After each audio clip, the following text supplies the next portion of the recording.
You can pass the word that since we were here last, there was a big event in here, and we've had trouble with the mics all day, and I think it's related to what they did here, because the room was all rearranged and everything, so they did something, not us.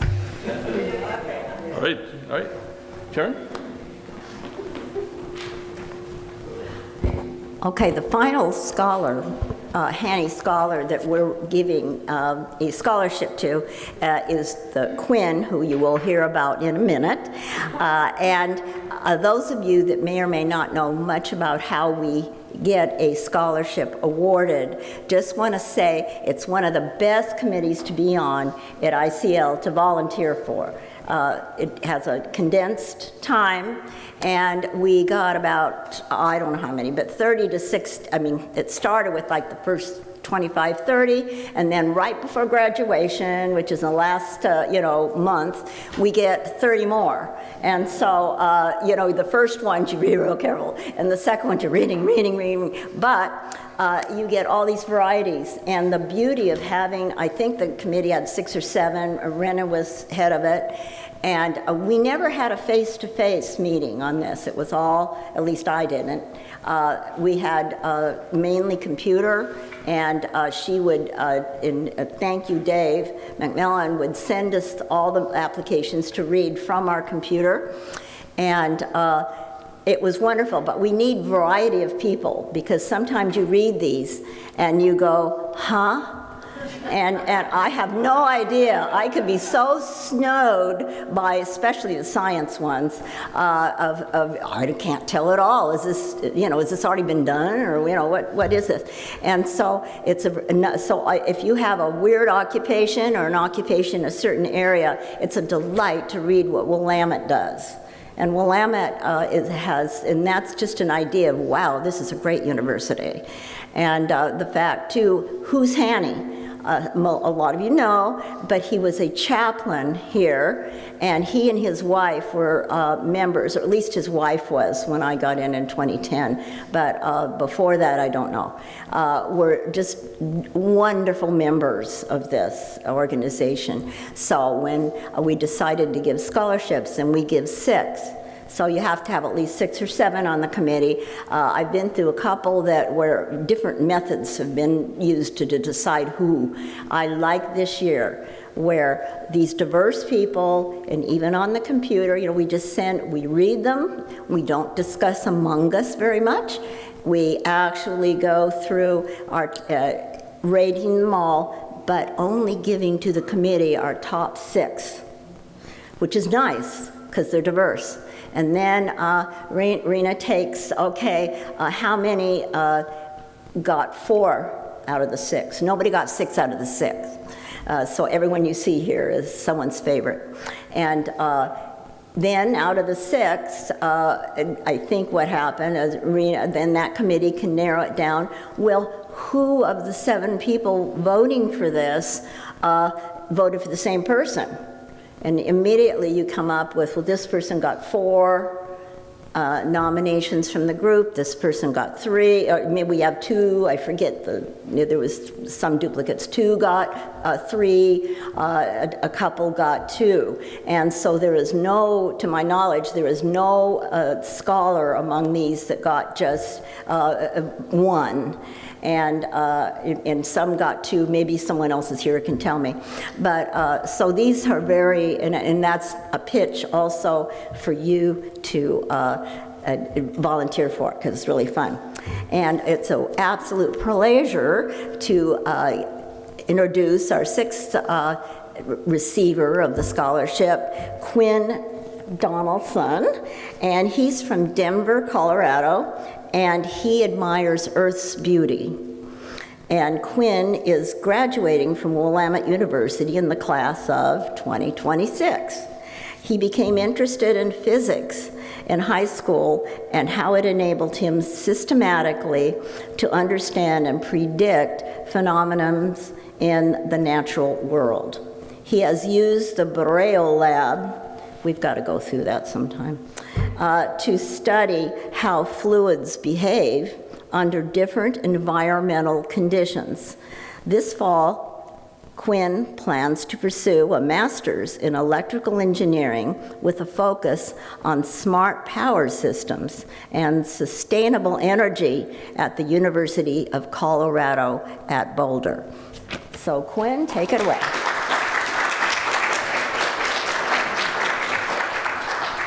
Well, thank you all for attending my presentation today. I have to first...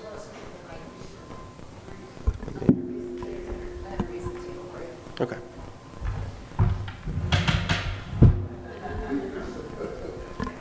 All right, I have to first apologize for my voice. I've been recovering from an illness recently, and so if my presentation isn't quite as energetic as you were hoping for, my apologies.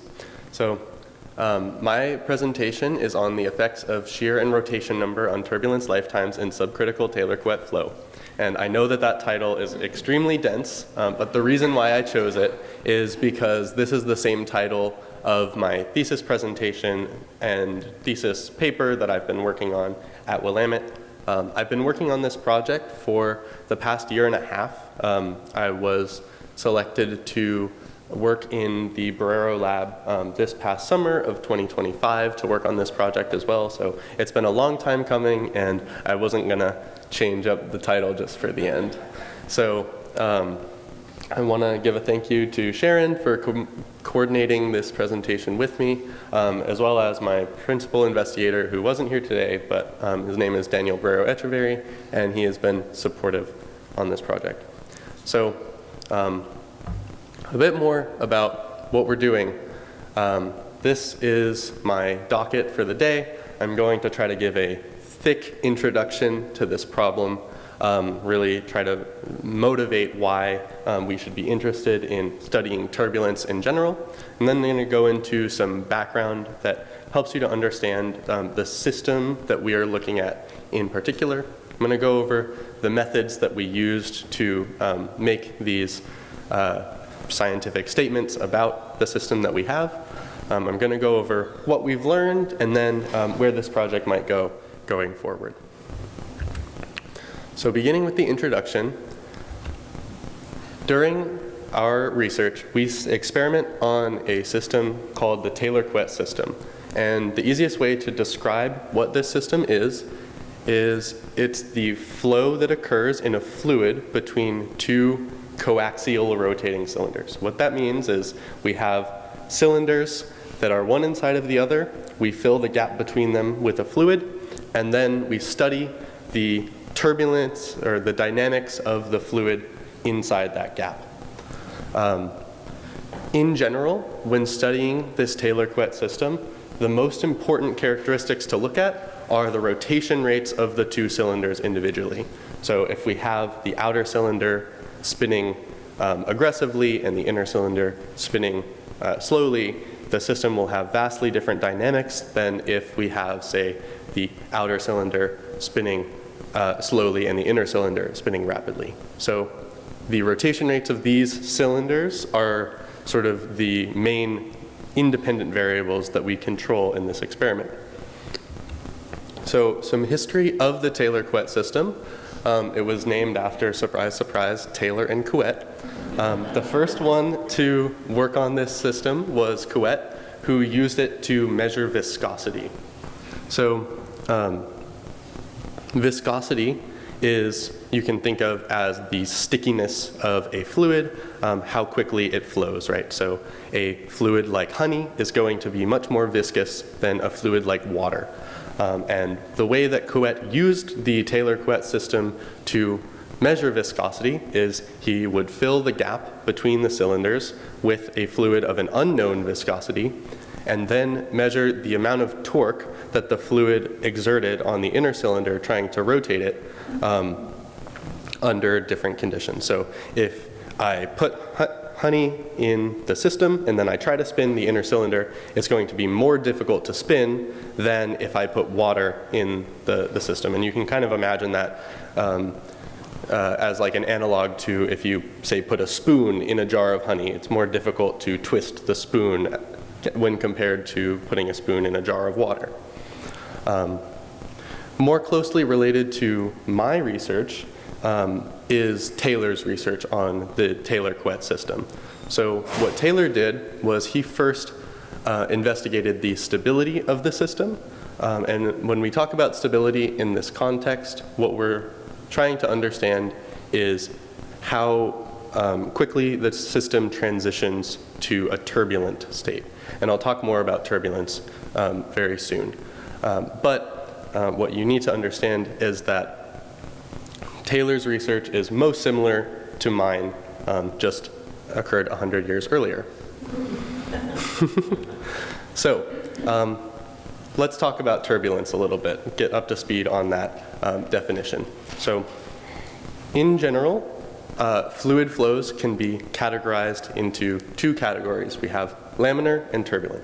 So in laminar flows, these are all over the place, so are turbulent flows. But this is when fluid flows in smooth parallel layers. There's not a lot of passing of layers. They travel in a very predictable manner. And laminar flow is a lot better understood by scientists. Laminar flow is quite easy to predict, and it's not quite so interesting. So turbulence is what we're interested in because it's an area of physics that's actually quite poorly understood when compared to other areas of physics. And it seems like it shouldn't be too complicated, right? We can devise a turbulent system all the time. I can put coffee in a mug, stir it around with a spoon, and that is an example of a turbulent system. You can imagine putting cream into your coffee, spinning it around, and you can see the way that the layers move and mix together. That is a turbulent system, but we don't understand those systems all that well. So turbulent flow is defined as when flow occurs with rapid changes in pressure and flow velocity. It's characterized by eddies and vortices in the flow. And our goal is to understand turbulent flow better. So one of the main ways to learn and investigate turbulence in science is to look at a model system. And that is what the Taylor-Couette system is. It is not a system that occurs directly in many industry and physical applications, but it's something that has a lot of analogs to other systems of interest, and we can use it as sort of an experimental testing ground to get some meaningful results. So diving a little deeper, what I specifically am interested in is the duration of a turbulent event after we perturb the system. So what does a perturbation mean? What is the duration of a turbulent event? Those are all things that are hard to understand, so I'm going to explain them in the form of a video. If you can direct your eyes to the screen, please watch the cylinder. I should be able to get it on my own, I think. Please look at the cylinder and see if you can notice a change in the cylinder as it spins.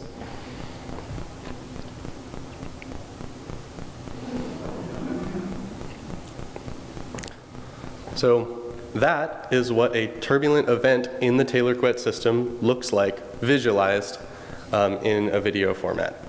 And essentially what's happening here, it'll play on loop so you can watch it multiple times, is we are changing the rotation rate of the inner cylinder. We're perturbing the whole system at once, and we're transitioning the system into turbulence. This is sort of the crux of this research, is we're studying the transition to and from turbulence, right? So when you see that turbulent structure start to form, that's because we've spun up the inner cylinder, we've caused the system to transition from the laminar to the turbulent state, and then the dependent variable that we're going to be interested in for this research is the amount of time it remains in that turbulent state before it returns back to the laminar state. And this is just an example of one transition to turbulence, but in order to do this research properly, we have to sort of conduct these transitions hundreds, thousands of times in order to understand what we're going for. And so I'm going to talk a lot about how we automated the system to conduct this analysis without a lot of human intervention. Okay, so I've talked a lot about what we're interested in, but now I want to sort of broaden the scope to explain why we might want to be interested in this system. It's not super compelling to, while it may be fun to watch, it's not super compelling to see this turbulent structure show up in this cylinder and decide that we should be interested in it.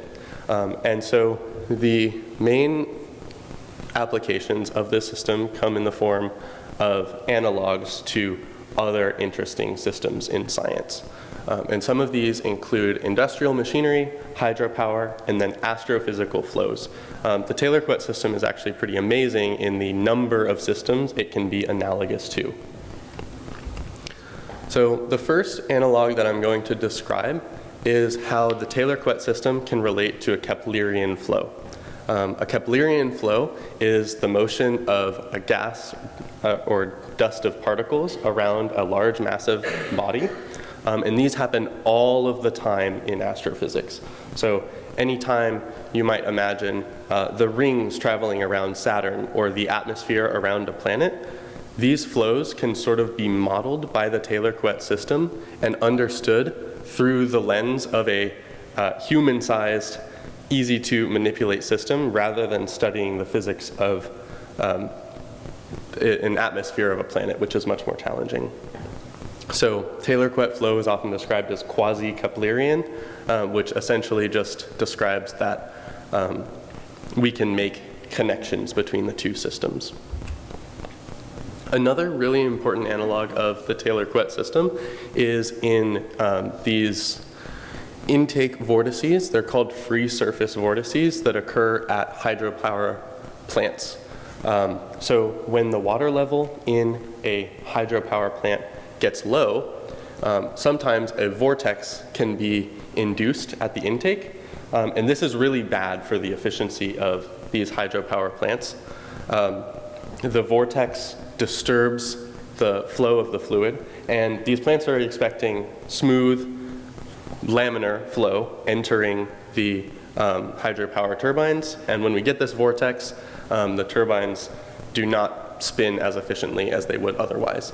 And so if you look at this bottom image, it may be a touch more clear as to how the Taylor-Couette system can potentially be an analog to some of these hydropower systems. This is actually a slightly different hydropower system. It's called a gravitational water vortex hydropower plant. But we can imagine this system as being closely analogous to the Taylor-Couette system, and so doing research on the Taylor-Couette system can lead to results on these hydropower systems, which is really exciting. So in a little bit more detail, these diagrams, I know that the labeling on them is small, it might be hard to read. You don't really need to read the labeling on these diagrams. The point is we have the Taylor-Couette system on the left, and we have a free surface vortex hydropower system on the right. And in the Taylor-Couette system, there's an inner cylinder and an outer cylinder with Taylor vortices. In the right-hand system, the free surface vortex, we also have an inner or an outer cylinder and then a virtual inner cylinder that's really analogous to the Taylor-Couette system. And so results in the Taylor-Couette system can often be extrapolated to these vortices that we see in hydropower plants. All right. Hopefully that gives you some strong motivation as to why this research is relevant and worth doing. And now I'm going to go into some background on the Taylor-Couette system specifically and sort of what we're doing that is novel in the system. It's dense, so I will continue to try to explain it as best that I can. So the way that the Taylor-Couette system is typically understood is through an inner and outer cylinder Reynolds number. And these Reynolds numbers essentially can be thought of as the rotation rates of the two cylinders individually. They're a bit more complicated than that, and they actually compare the relative importance of inertia and viscosity at the cylinder boundary.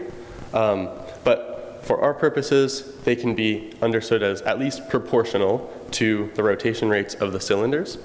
And one interesting thing about these Reynolds numbers is that in general, a lower Reynolds number is associated with laminar flow. This is due to the smoothing action of viscosity, which is a bit of a mouthful, but it basically is a communication of the idea that when a fluid flows slowly, the viscosity takes over and it's more noticeable. So in general, a low Reynolds number is associated with laminar flow and a high Reynolds number is associated with turbulent flow. This is important. I will come back to this later. A key definition that I used to, and other researchers, of course, but a definition that I used to understand the Taylor-Couette system is in terms of the shear that occurs in the system. And shear occurs in any fluid system when the boundaries of the fluid system are moving past each other. So when we have a difference in velocity between layers of fluid in a system, we say that there's a shear. And so in the Taylor-Couette system, for our purposes, that looks like a differing rotation rate between the inner and outer cylinder. So you can imagine that if we have the inner cylinder rotating counterclockwise and the outer cylinder rotating clockwise, that there is now a shear in the system. So this sort of brings us to one of the main novel aspects of my research, is that I chose to use a different set of parameters to understand the Taylor-Couette system that more closely relate to properties of the fluid rather than properties of the cylinders, right? I was describing before these inner and outer cylinder Reynolds numbers, and these Reynolds numbers are great, but they're heavily tied to the Taylor-Couette system in that they relate to the cylinder specifically. So I wanted to step back from the Taylor-Couette system and try to look at the fluid. And the parameters that sort of best describe the fluid are called the rotation number and the shear Reynolds number. And these are the parameters that we're going to use going forward. I called them, or these are called by another scientist called de Broglie, the rotation number, the rotation number and the shear Reynolds number describe properties of the fluid. They relate to the ratio of Coriolis to inertial forces in the fluid, as well as the ratio of shear to viscous forces in the fluid. That's a big mouthful. I'm not going to dissect it more. I've already confused you all enough. I'm gonna slow down. The takeaway from this slide is that we are looking at conditions of the fluid rather than conditions of the cylinders. So the Taylor-Couette system, when the cylinders have particular rotation rates, can be in either a linearly stable or linearly unstable state. And on the right-hand side of this screen, I have examples of linearly stable and unstable systems with a familiar analogy with a ball in a bounded area, right?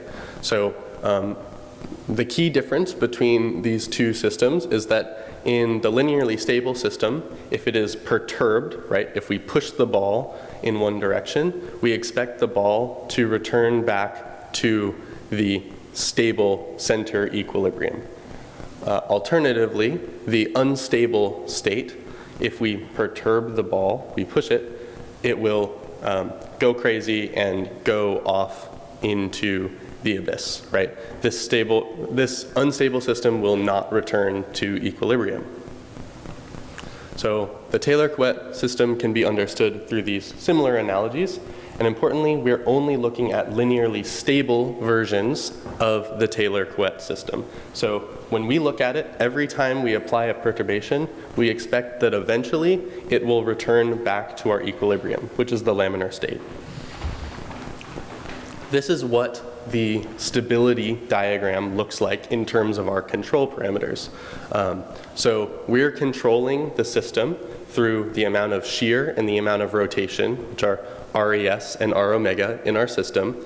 And you can see that if we bring R omega too close to 0, we start to enter the linearly unstable state. So a key aspect of this research was trying to ensure that we remained in linearly stable states, that after we perturb the system, after we spin up that inner cylinder and enter turbulence, that we're going to return back to laminar eventually, or else we would just be measuring an infinitely long laminarization time, which is not interesting.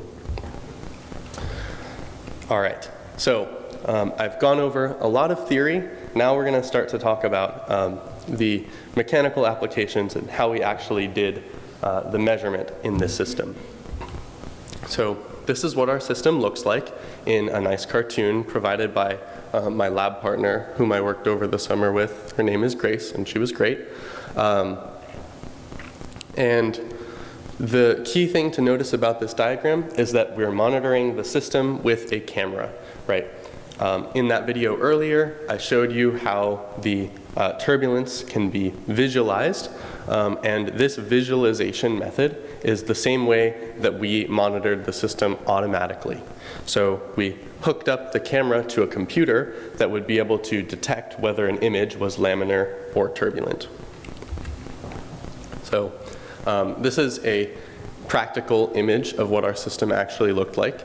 And the key details to understand about our system is that we spin the cylinders using stepper motors, right? So we have a computer that's hooked up to the stepper motors, hooked up to the camera, and it sort of orchestrates the whole ordeal at once, which is really great because it allows us to essentially have the camera talk to the cylinders as we spin. Also, as you may not have understood why you were able to see the turbulence in the system in the video that I showed you before. And this is through a rheoscopic fluid, which is a fancy way of saying that we mixed shaving cream, water, a polymer, and pool cleaner and put it into our cylinders. But I'll go over this later, but this allows us to visualize the turbulence in an interesting way. So some more details about our motors. They're attached to gears and attached to timing belts, which drive the cylinders directly. Fortunately, the motors that we have are very precisely controlled, so we're able to really get to minute changes in our control parameters, as well as we have a basic monochrome camera that monitors our system from a distance of about 40 centimeters away, about 1.5 feet. And we crop any image that we take to only look at the cylinders themselves. Over the summer, this research, I spent a lot of time sort of getting this set up in tip-top shape so that it could work on its own independently without human intervention. And so this was a lot of sort of bulletproofing the system so that it wouldn't fail. So we replaced some connections, we covered up some previous work that wasn't needed for our application of the system.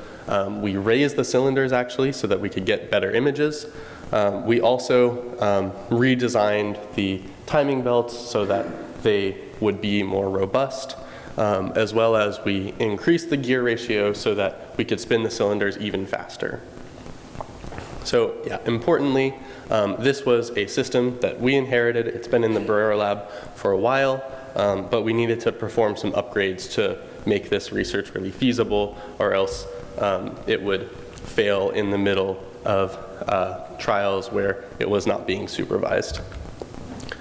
And this is finally an image of what the system looks like fully put together in practice. So we have these huge lights that illuminate the outside of the cylinders. We have a camera recording the cylinders at all times. And then you can see on the top the motors and timing belt setup that is used to control the cylinders. All right, now I'm going to talk a little bit more about this rheoscopic fluid and why mixing shaving cream and water actually allows us to visualize turbulence. So the way that this happens is through the stearic acid crystals that are in the shaving cream. You can actually do this at home. If you have shaving cream, you can mix it with some water and you can see very clearly that when it is perturbed, you can see the motion of the fluid. It's sort of like the analogy that I was making earlier, mixing cream into your coffee, except the cream never gets mixed in, and you can always see the motion that is happening in the fluid. So while the fluid is laminar, the crystals align with one another, they get in organized rows, and they reflect light really well. And so an example of that is on the left-hand side of the screen.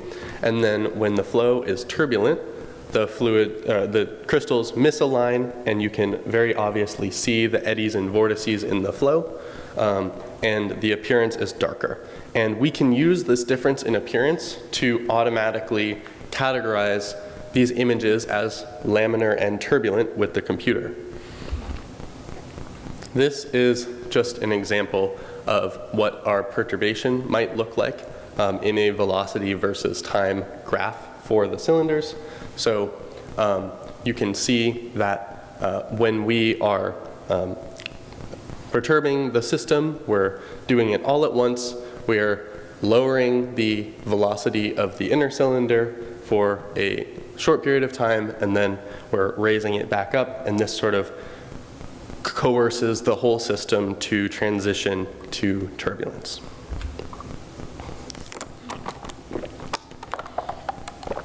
All right. Now, I'm going to go over how the computer was actually able to determine what images were laminar and what images were turbulent. And we did this in two ways.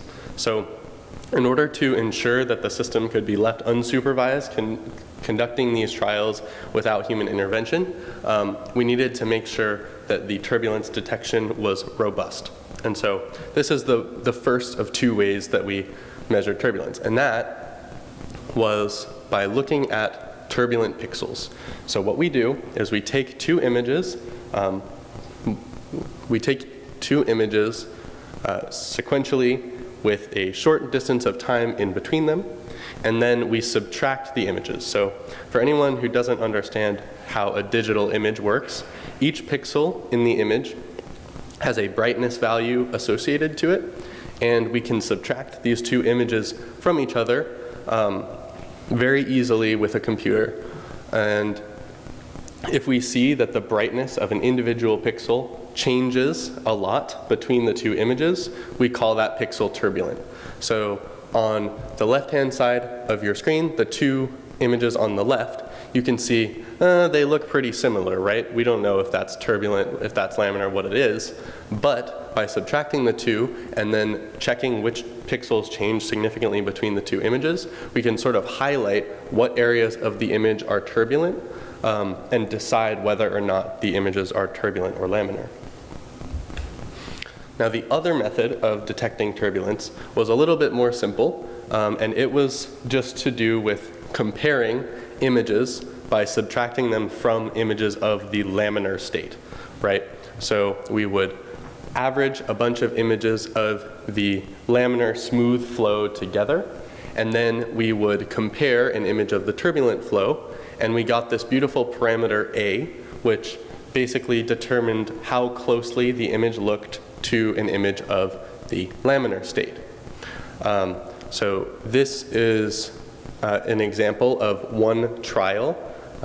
We have a value of A versus time graph on the screen, and you can see that when the flow is very turbulent, it is a high value of A. It's very different from the laminar state.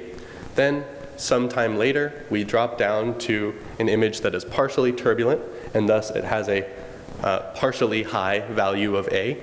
And finally, we drop down to a laminar state, and our value of A is low and also incredibly consistent, which is useful for determining the laminar state. Basically, once we see that value of A bottom out, we know there's a good chance that the image is laminar. So these are our two turbulence detection metrics plotted on top of each other for an individual trial, right? So this is just a sample trial with some sample parameters, and this is extremely average in terms of all the trials that we conducted. This one is a really good example of what we were doing, right? And so as you can see, at time equals 0, that's when the perturbation finishes, when we stop spinning up the inner cylinder. The flow is very turbulent, and then over time, both detection metrics drop down, and once they've both hit this flat, this flat area where they're both at their minimum, we decide, hey, the turbulence is over, and we move on to the next trial. And again, the system did this many, many, many times. All right, so I'm going to give an overview of our general process because it's been a little while since I reminded you of what all we're doing. So we begin by spinning up the cylinders according to the shear and rotation parameters that we're interested in. We run them for a set time and we achieve the laminar state. We achieve the smooth state. We then record what that smooth state looks like, right? We take some images of the system and we say, all right, this is what the smooth state looks like. Let's now mess with it, let's perturb it and see how long this turbulence lasts.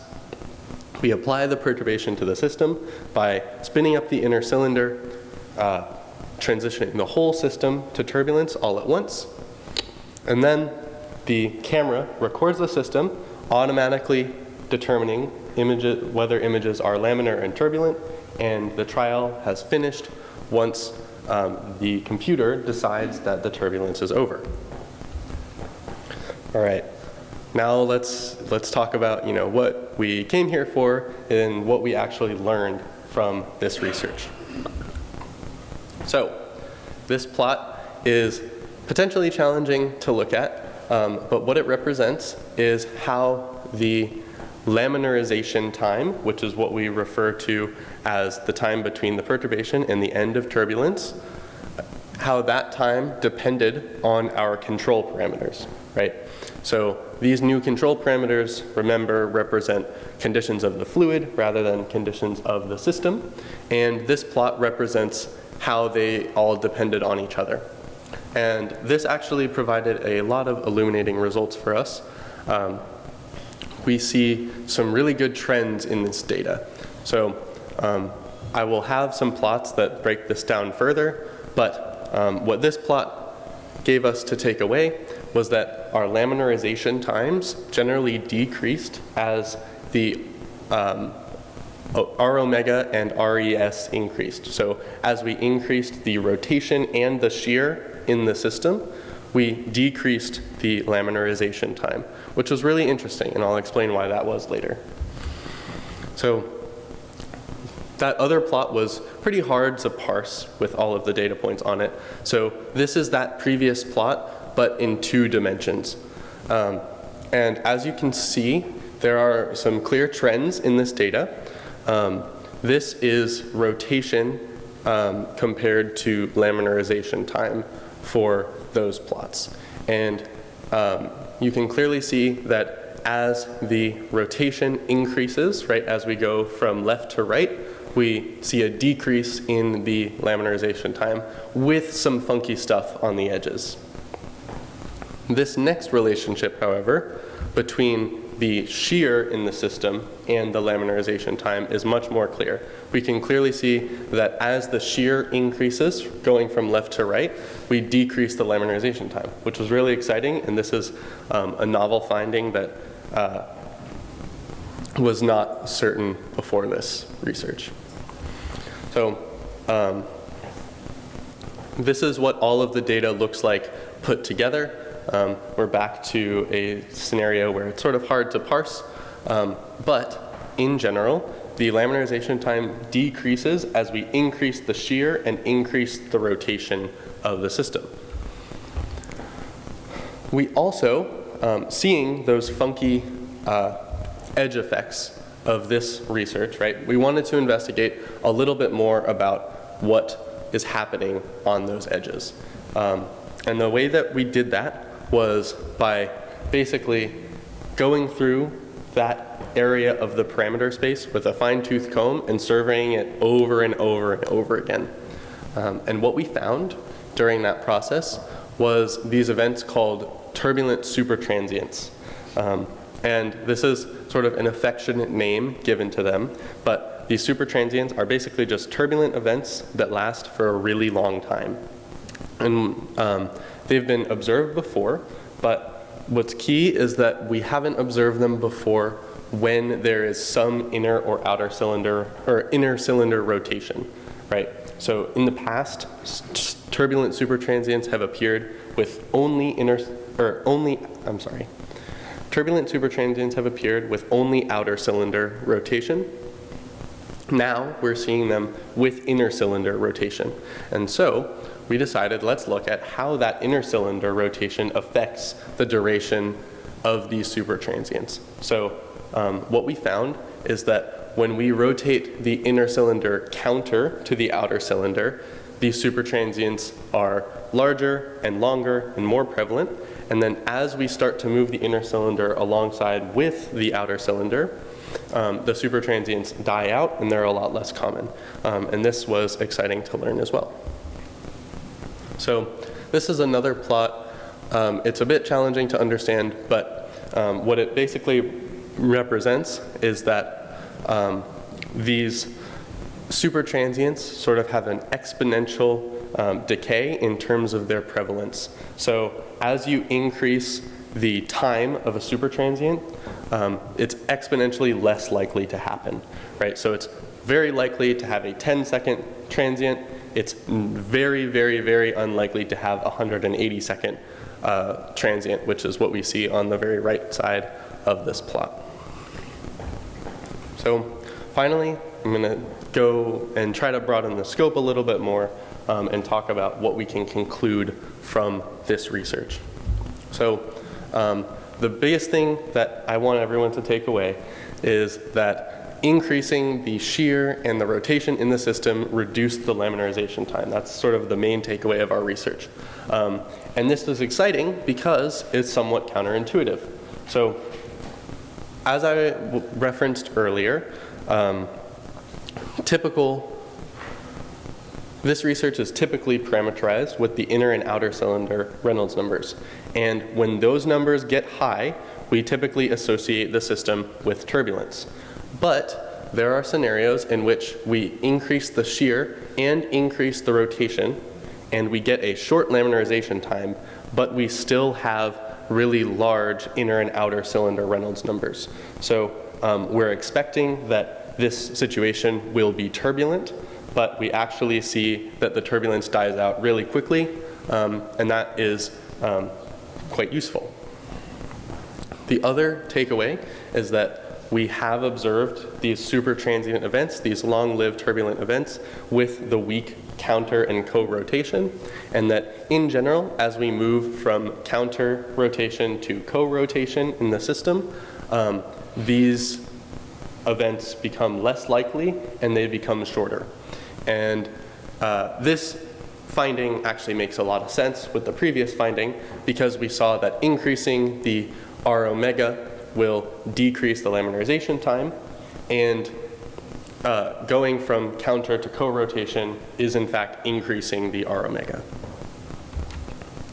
In the future, this project has a lot more work to be done on it, and one useful thing that we can do going forward is to make really precise plots of the regime boundaries so that we can understand when the system is going to be linearly stable and linearly unstable. So as I said, this type of research only really works when the system is linearly stable. And so if we can figure out exactly when it's going to be linearly stable and linearly unstable, we can tease really close to that linearly unstable regime and potentially find something interesting. As of now, we have to ensure that we're in the linearly stable space, and so we can't get quite as close to that red region.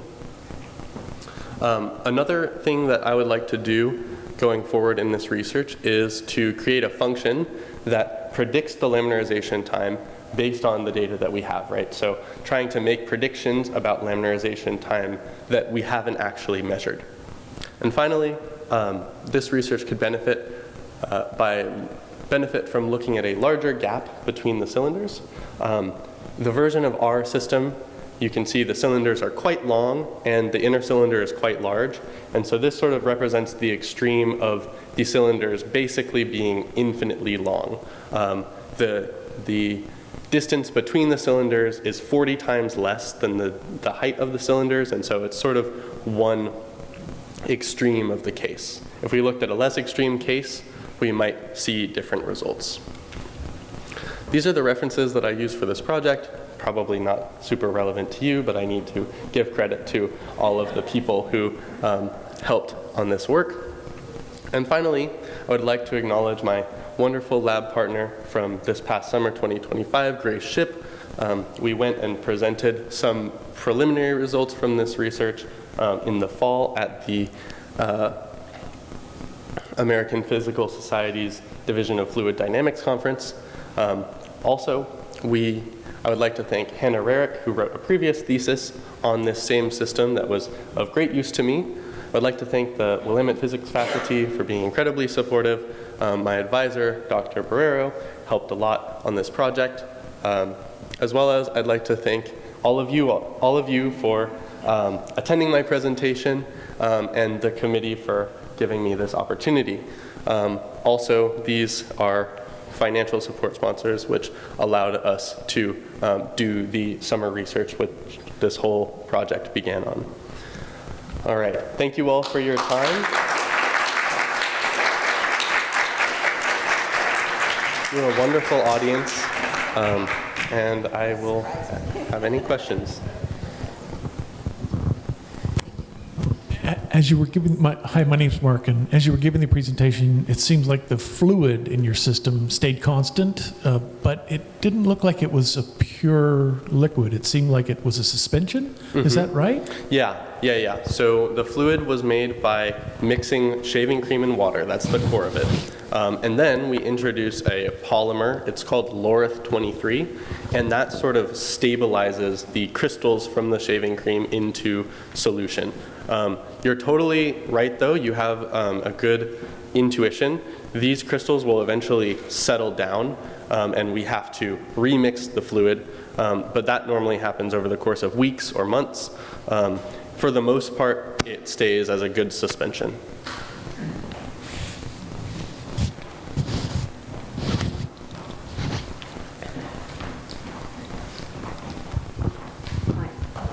What? That upside down. Oh, upside down, you show I'm not real science. What got me interested in reading your thing was I was on a hydropower task force during the energy crisis under a T administration, and I can see, looking at this with mediocre knowledge, it's huge. If it means any redesigning of the hydropower turbines, I don't know if it does or not, but I could see where it could be. And the intake valves, you know, how linear of course, your composition of the water, but how linear, if that would help or not, and your fish ladders, how they're constructed, and I know this group, and I am too. That's a big deal in the Northwest, and you are interested in mechanical engineering. So can you see where your research, and you saying it's new, will change the design of machinery and or even for the environment for fish? Yeah, I'm going to just tab through all these really quickly. Get back to this image here. Yeah, so I'm not sure about fish. I think that's a bit more, I think that's a bit of a biology question that I don't quite understand. But what I do know is that when water levels get low, and especially as we transition into uncertainty about the climate, we can't always be certain that there will be water at the intakes of these hydropower systems. And we also can't be certain that the water level will be particularly high. And so these vortexes are very likely to occur when the water level is low. And if we can study the Taylor-Couette system and understand how we can disrupt these vortices, that's where I see the main impact being. So if we can potentially introduce some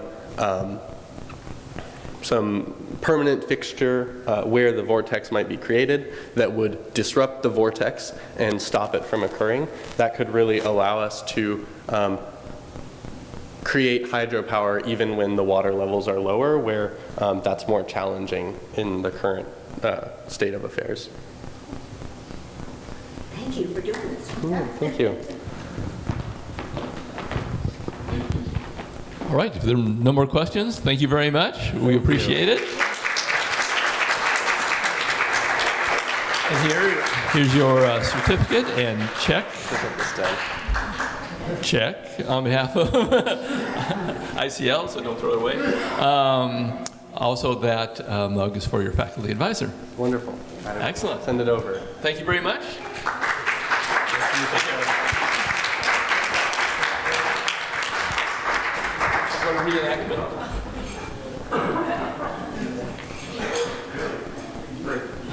All right.